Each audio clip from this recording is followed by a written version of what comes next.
we're back for another World Championship recap show, FloWrestling Radio Live. I am JD Raider, joined once again today by David Bray.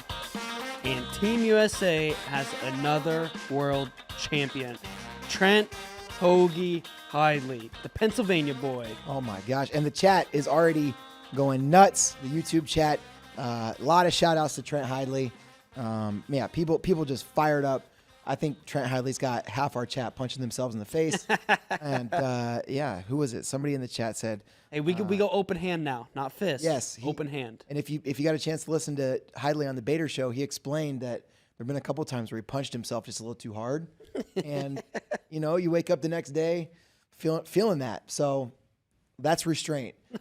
Just open hand, slaps to the face. Now that's restraint. Yes, but no. Awesome win for Trent, down 8-0. At one point, it was looking like maybe even he was gonna be teched. But Trent these foreigners, they just can't keep up with his pace.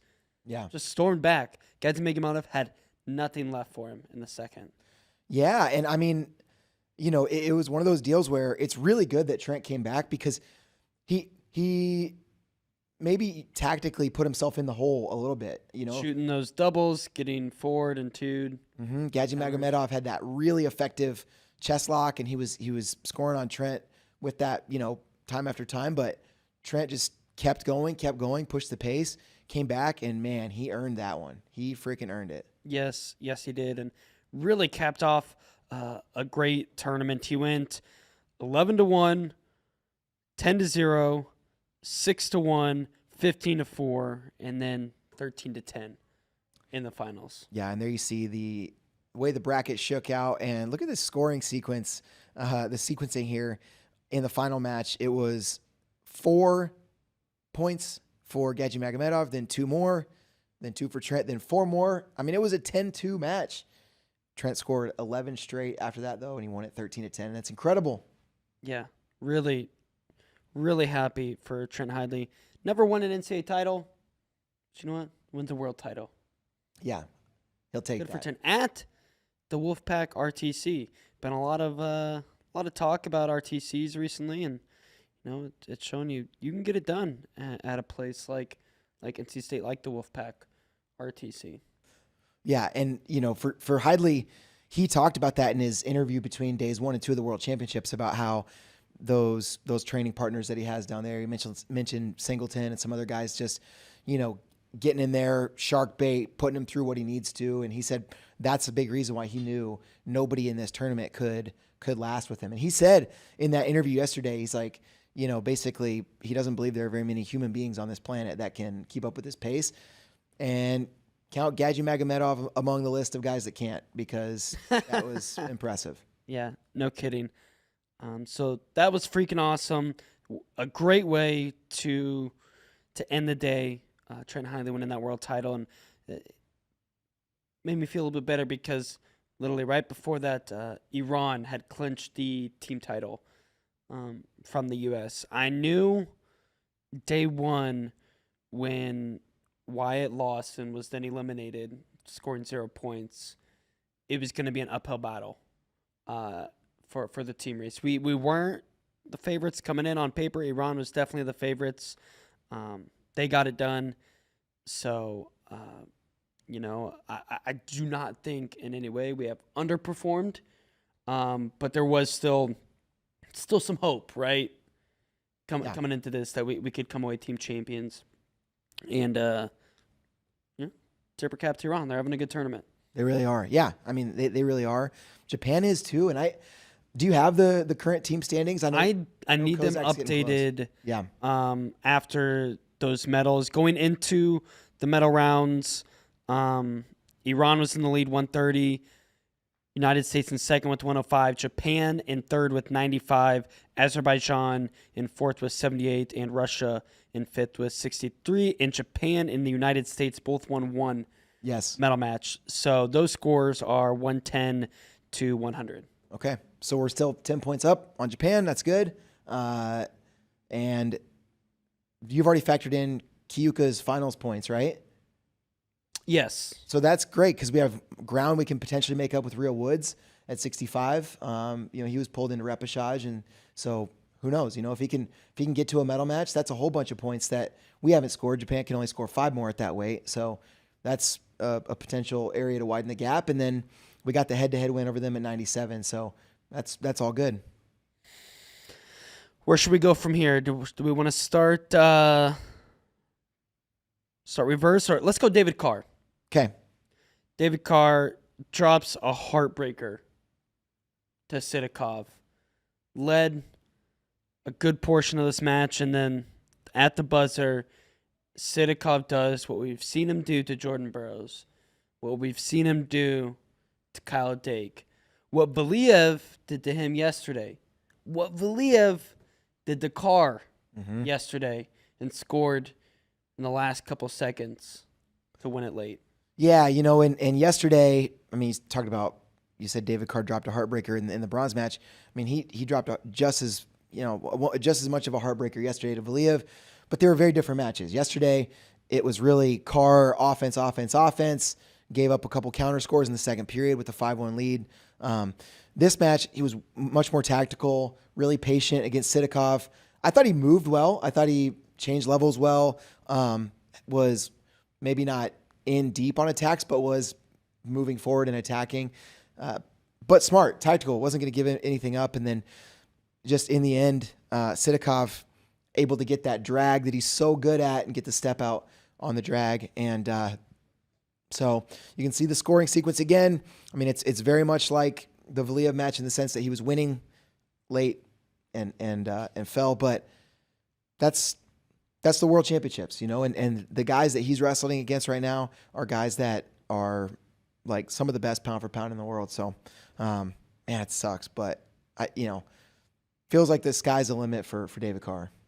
Now, you could argue, I'm not sure I would, because I feel like the way they called it is the way they normally call it, but I do think you could argue they should have allowed for continuation on that when Valiev's hand hit out to allow David the opportunity to get that takedown. Yeah. But I do think that is the way it is normally called. But, maybe that should have been continued on. I don't claim to be a rules expert by any means. So maybe I would like to talk to a UWW ref and see what they have to say about that.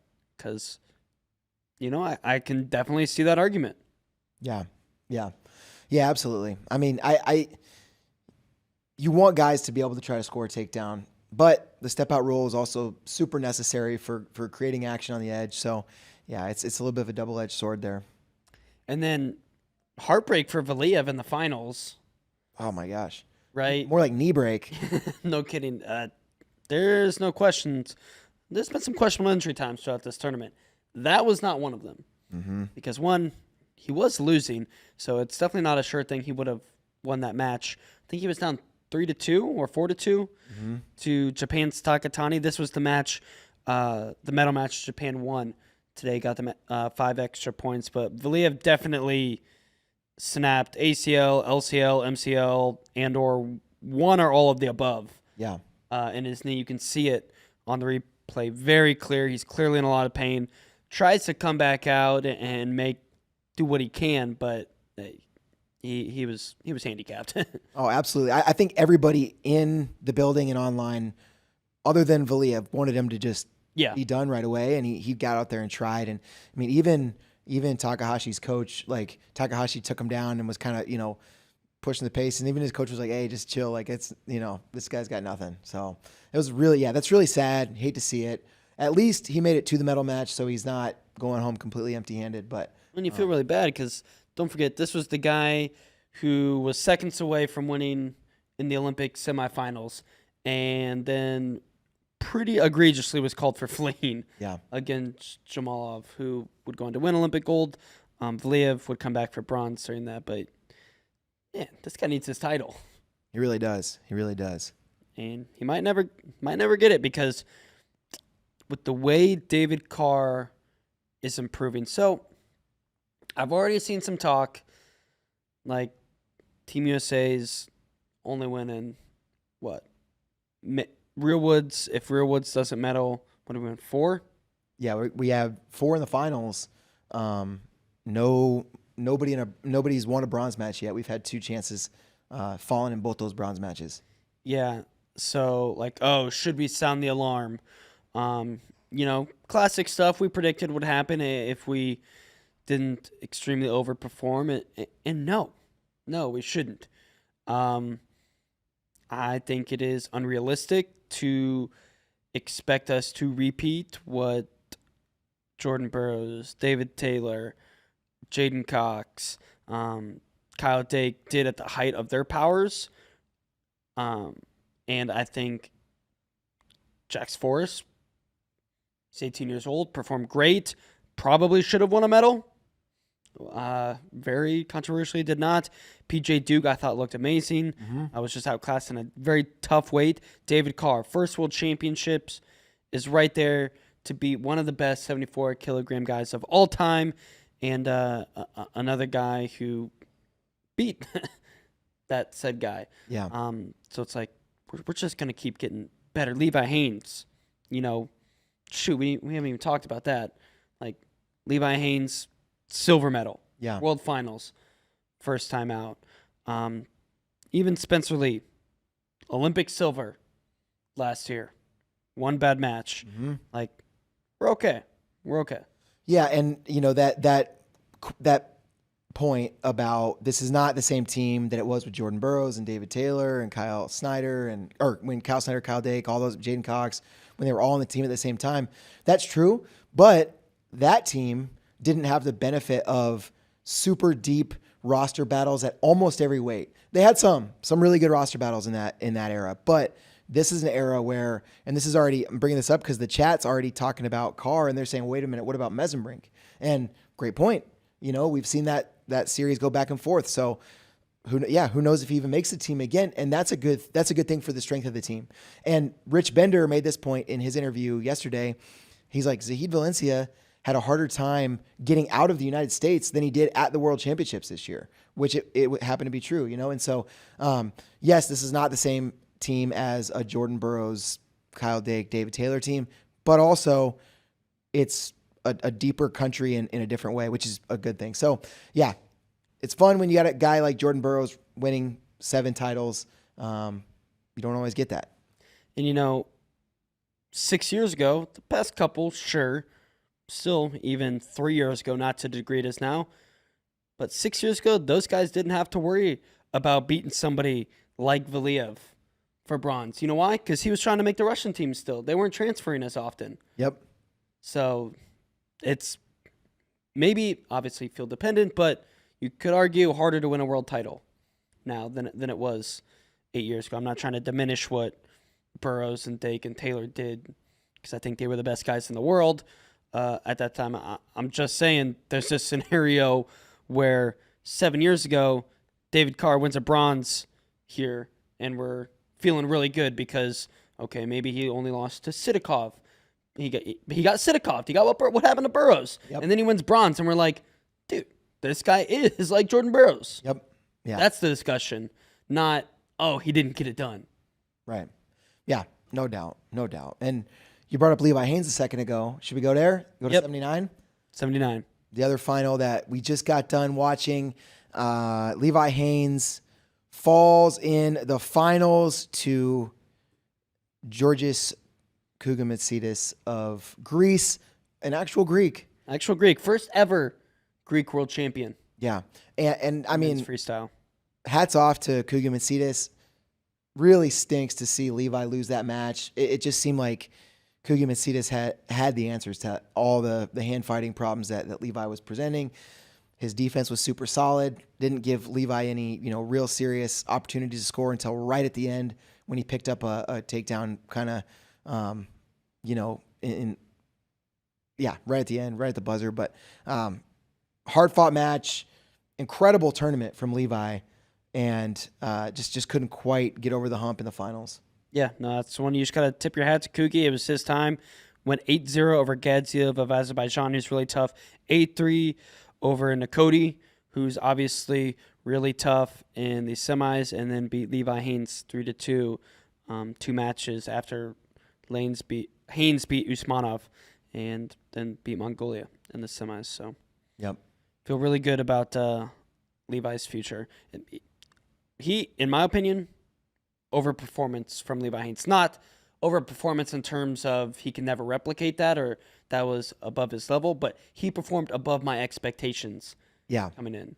Yeah. Getting a clutch win like that over Usmanov, even if that was the only win he had in the tournament, that would have been, incredible. But yeah, for him to go on the run that he did with really tough opponent from the get-go, right in the first round. And then I think, 4 out of his 5 matches were super, super tough.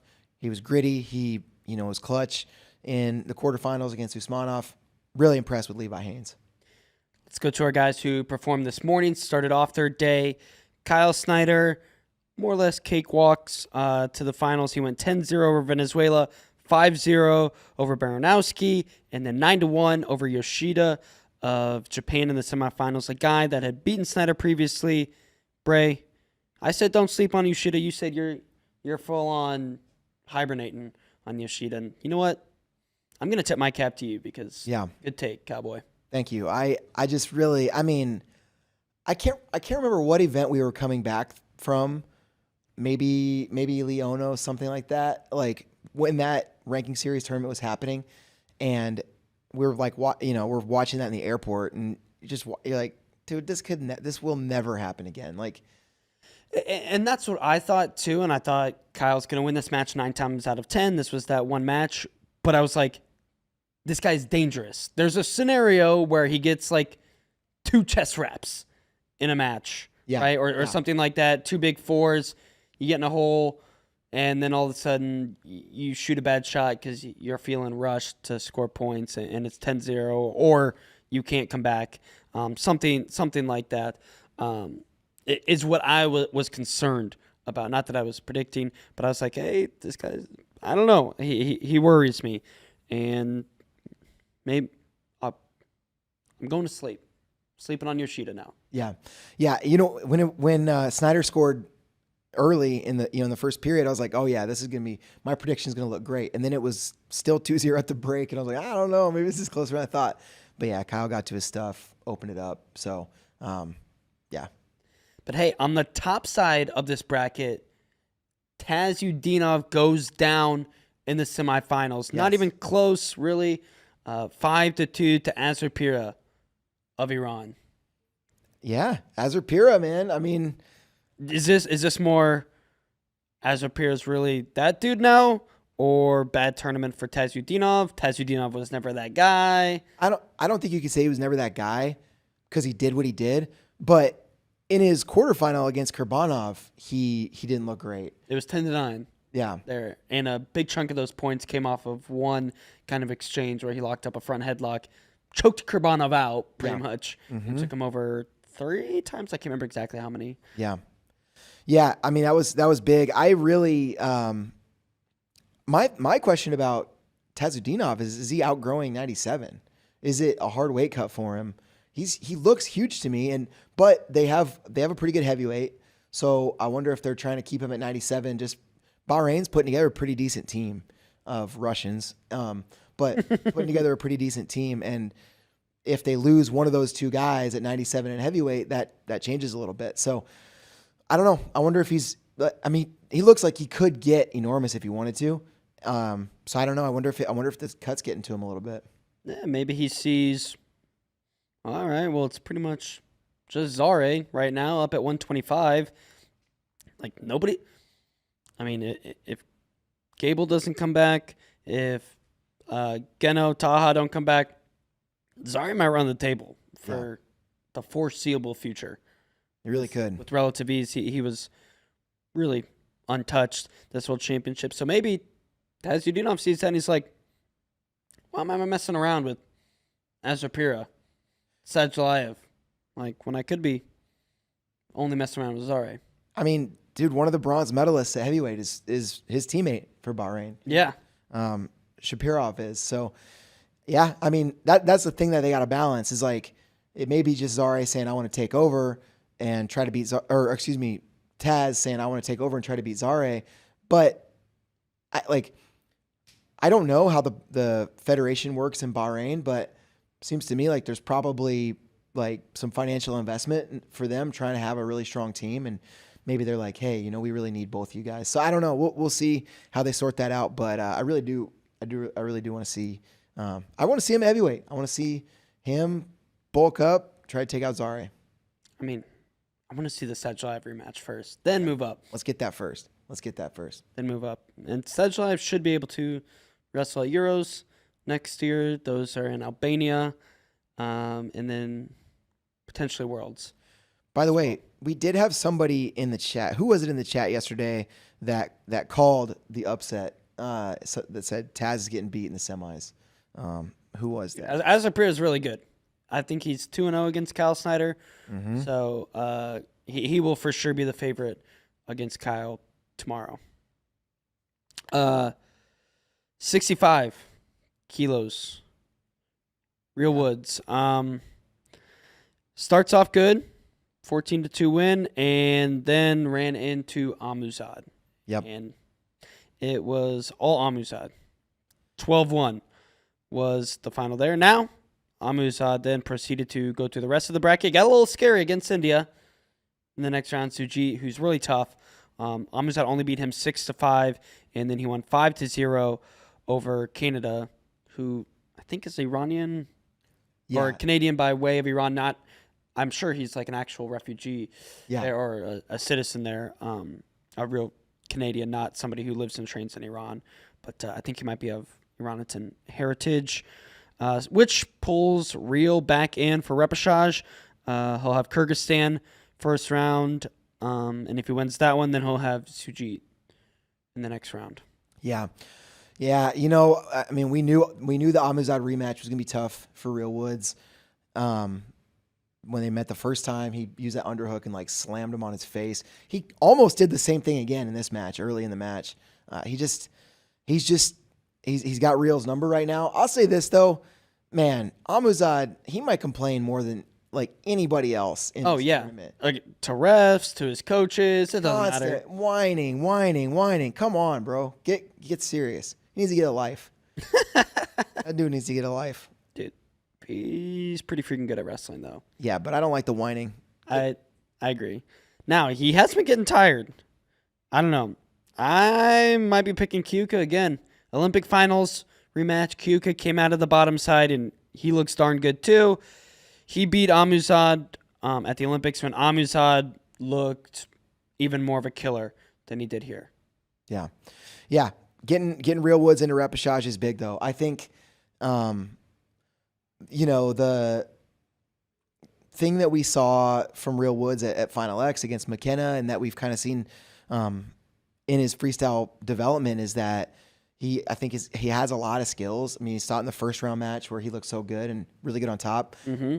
You just want to see him against more good guys at the World Championships, and so really, really glad that he's in repechage, not only because it helps Team USA and it's just good and fun in general when American guys are doing well, but I'm just really curious where he stands. We kind of already knew where he stood with Amuzad. Now let's find out where he stacks up against some other really good guys. Yeah, no, he's got 3 winnable matches tomorrow. Tough matches, but winnable matches. I think tomorrow, so he can do it, but it is going to be tough. Let's close things out. Spencer Lee was obviously eliminated, but I do want to say Roman and Bravo Young in his bronze match with Haratunian, so close. It's like 2 more seconds, he probably wins that match. Yeah, Roman, man, pushing for that score late, wasn't able to get it. Yeah, it's tough. I mean, Haratunian looked really good. He looked really, really good. But, RBY, man, just so close. You could see the disappointment on his face afterwards, and he really wanted that. He thought he was going to get it. I kind of thought he was too. But Haratunian, to me, is the revelation out of this bracket. Is just, he really, I mean, I know he lost in the semis, but I thought he looked like a different guy this tournament. Dude, that's the revelation mine? Okay. Chong Song, baby, our guy.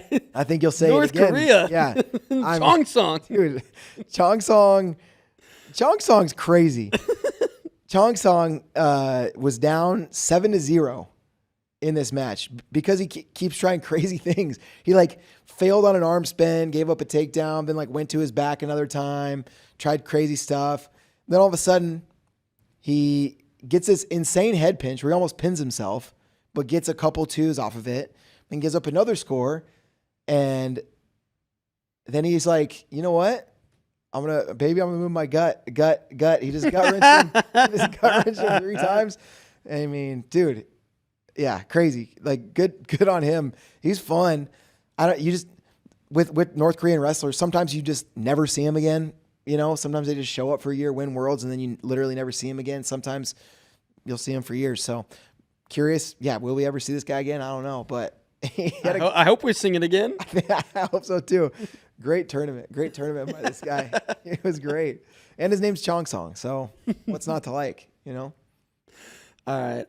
Let's close things out. Our women, not a good morning for our women. 0-2, and then both eliminated as well. Jakara Winchester pinned by China in the first round. China lost the next round, so that was not great. And then Rodriguez goes down 6-3 to Romania in the first round, and then she lost in the semifinals.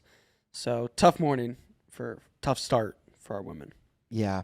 You know, the Cristel Rodriguez match, it felt like she was in there, had a chance to win it, just couldn't quite get it done. And then the really disappointing thing was Anna from Romania, the opponent that she needed to pull her back in. She's down by a point at the end of her semifinal match, and it seemed like she was mounting a comeback. She was down 4-1, got a takedown in the second period, and then was pushing to score, wasn't able to get it done. And I really thought she was going to pull Cristel Rodriguez back in, and I thought Cristel would have had a nice opportunity to try to make up some ground on the backside of that bracket. But yeah, I mean, rough way to start.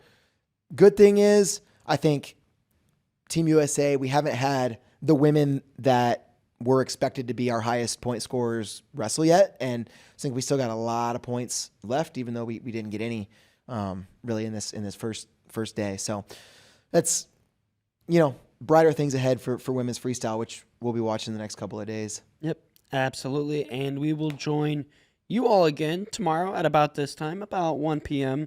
Central Time, when things wrap up. Bray, anything else you want to add? I did want to recognize in the chat a few people asking about Jax Forrest, and was there any update from UWW? Yes. Any progress towards that decision?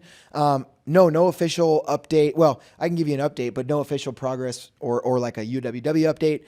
If you didn't get a chance to see the video on our site or on YouTube yesterday, Rich Bender, the executive director at USA Wrestling, sat down with Christian and did an interview and explained that Team USA has filed I'm trying to think of the language. It's not there is no more like appealing the result. It's just like a formal kind of complaint about what happened, and the buzzer failed in Zoe's ability to challenge, and then Zoe was trying to communicate that with the officials. That didn't end up working, and so yeah, that was disappointing to see. So we'll see. We'll see if there is an update, but so far there isn't. Final team scores after today from Kozak: 140 for Iran, US 114, Japan 106, Azerbaijan 83, Russia 80, Bahrain 48 are your top 6. So USA only in the lead by 8 in Japan for second place. If you missed the beginning of the show, Iran with that team score locked up mathematically. Yeah. For men's freestyle. Another question I'm seeing in the chat now, and I'm just kind of scrolling through. Surtap wants to know why Rin Sakamoto didn't wrestle in repechage, and it's impossible to know for sure. He was withdrawn from the bracket for injury. Sometimes when you hear that, it means that there was an injury that he suffered yesterday and he was unable to wrestle. Sometimes it means there was an injury that made it probably hard for him to make the weight. That's a possibility. So we haven't heard any official statement from from Rin Sakamoto's camp or Oklahoma State or Team Japan, anything like that. But I don't know. We don't know for sure exactly what happened there. All right. And I think on that note, we are out of here. Thank you so much for listening.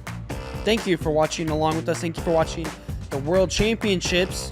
Back at it again tomorrow at 4:30 a.m. Eastern with more women's freestyle and men's freestyle repechage.